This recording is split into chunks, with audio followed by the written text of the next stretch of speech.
Hello friends, in the previous video we applied the load on the slab. So we applied the floor finish load and the live load, right?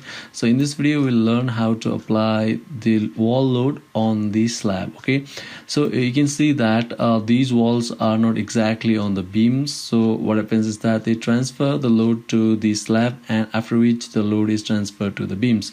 Okay, so we'll learn how to apply the loads due to these walls, right? Okay, so the basic principle of applying the loads is that first you have to calculate the total quantity of these walls.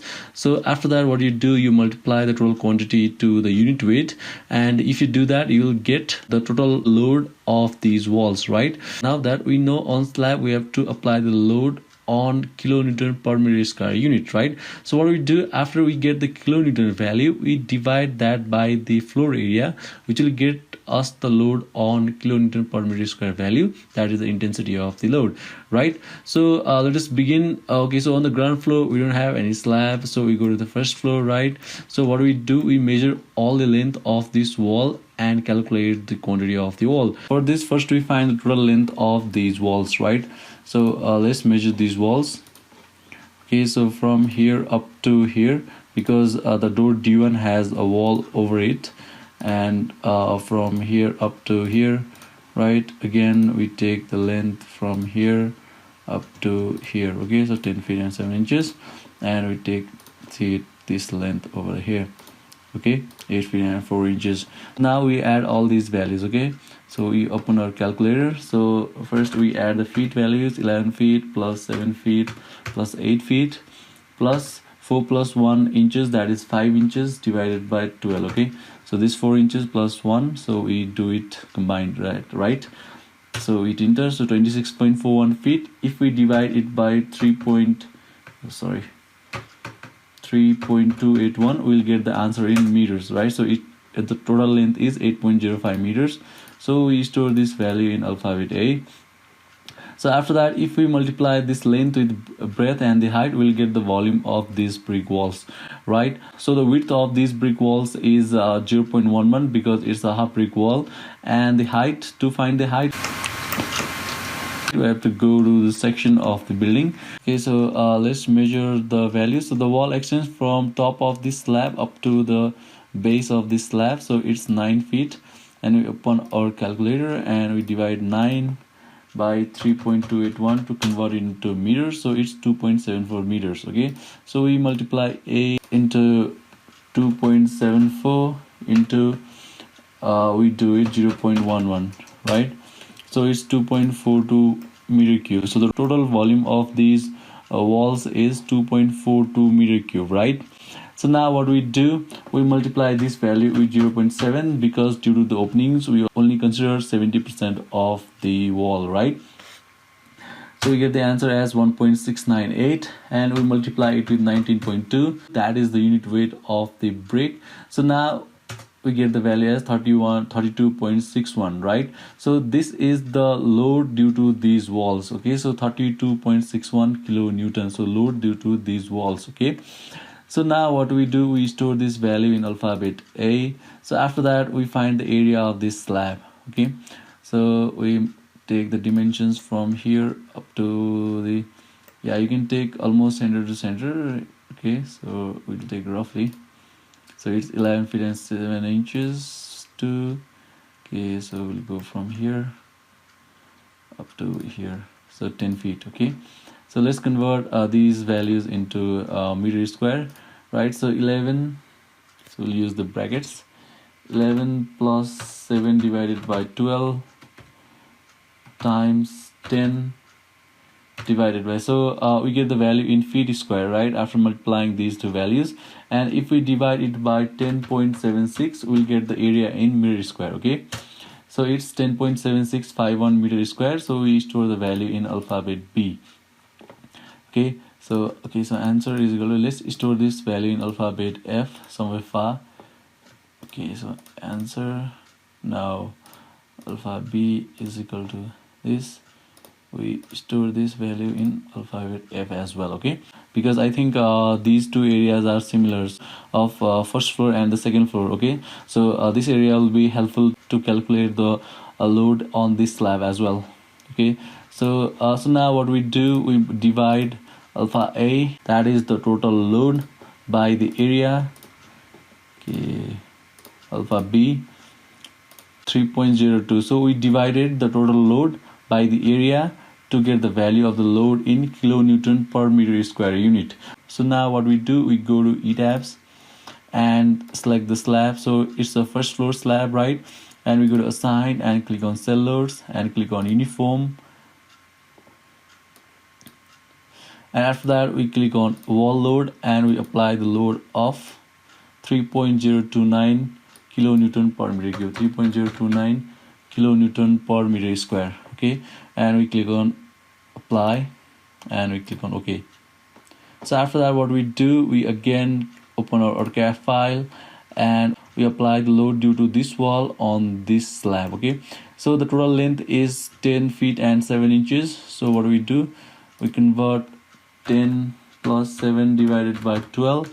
Okay, so we divide it by 3.281, we multiply it with 0.11 and 2.74 to get the volume of this wall, and we multiply it with 19.2 to get the load due to this wall, and we multiply it with 0.7 to consider for the openings. Okay, and we store this value in alphabet A. Okay, so after that what we do, we divide it by the area. So alpha A, okay, so let's use this feature. So alpha A, go down, so 11 feet and 6 inches, so that is 11.5 feet. 11.5 feet times 13 feet and 10 inches, that makes 13 plus 10 divided by 12. Close this bracket and divide by 10.76 4 meter square value. So the answer is 0.8837. Okay, so if I am mistaken somewhere, please correct it by yourself, because you know using this virtual calculator is very difficult, right? So I might have done any calculation error. If you encounter that calculation error, please correct it by yourself. Okay, so now we go to ETABS and click on the slab and click on assign, click on cell loads, click on uniform, and after that we enter the value as 0.88 and we click on apply and we click on OK. Again we open our AutoCAD file and we see that on the balcony we got this wall over here, and we select this wall and measure its length. So the length is 12 feet and 8 inches. So we distribute this wall load over this entire slab. Okay, so not only this cantilever slab but this entire slab, right? Okay, so 12 feet and 8 inches. So let's measure the inside dimensions of this slab. So it's 15 feet and 7 inches in length and 12 feet and 5 inches in width, right? So it's given over here. So now what we do, we go to our calculator and we first find total load due to this wall. So 12 feet and 8 inches, so 12 plus 8 divided by 12. Okay, so we divide it by 3.281, we multiply it with 0.11 into 2.74. So this is the volume of this wall into 0.7 into 19.2. So we get the load due to this wall, right? So now what we do, we store this value in alphabet A. So we use this option and we just go down, and after that we multiply the value 15 feet and 7 inches, 15 plus 7 divided by 12 times and the value is 12 feet and 5 inches, 12 plus 5 divided by 12 divided by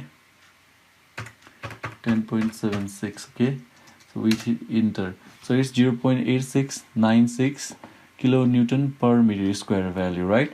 So what we do, we go to ETABS and we click on this slab.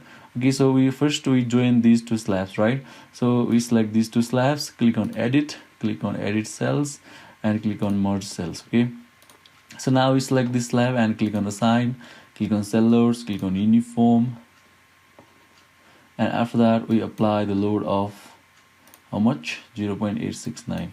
So 0.869 and we click on apply and click on OK. Alright, So now we also have the parapet wall over here, right? So parapet wall over here. So the length of the parapet wall is 12 feet and 8 inches plus. So this is also the parapet wall, right? So this will also be the parapet wall. Okay, so 2 feet and 10 inches.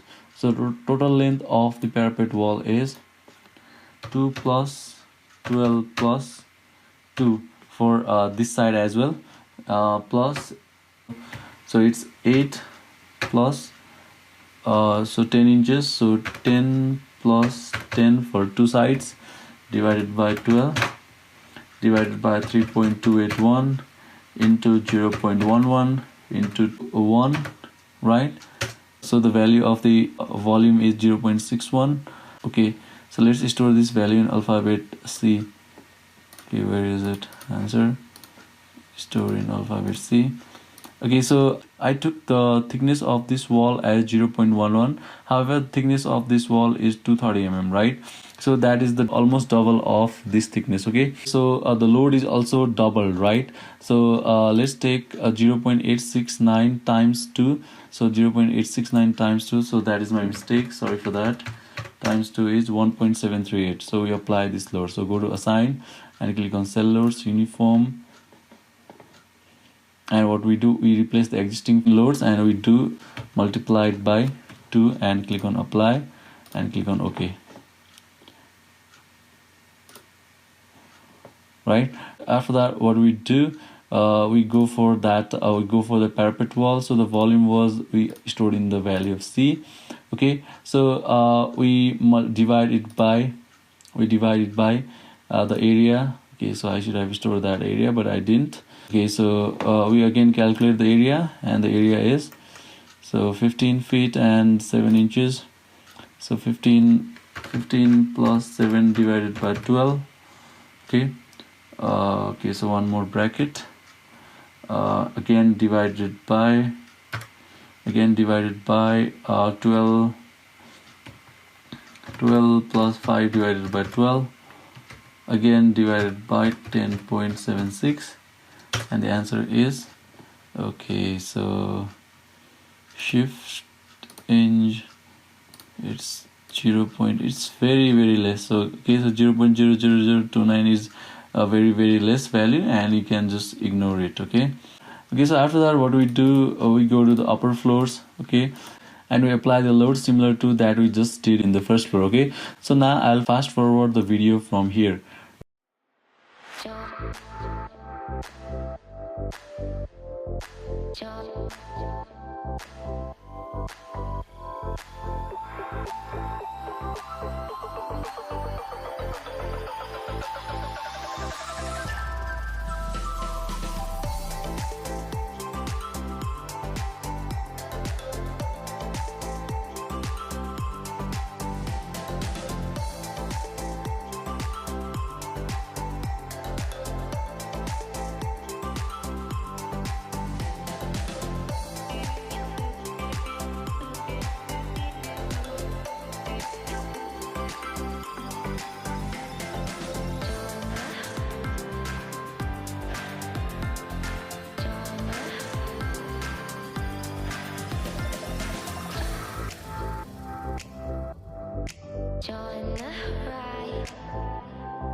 Okay, so we applied the load due to these walls, the parapet wall over here, and we already applied the parapet wall on this beam, right? Okay, so we applied the load due to all the walls, right? So this is how you transfer the load due to the walls on the slab, right? This much for this video. Hope this video was helpful. Thank you for watching and take care.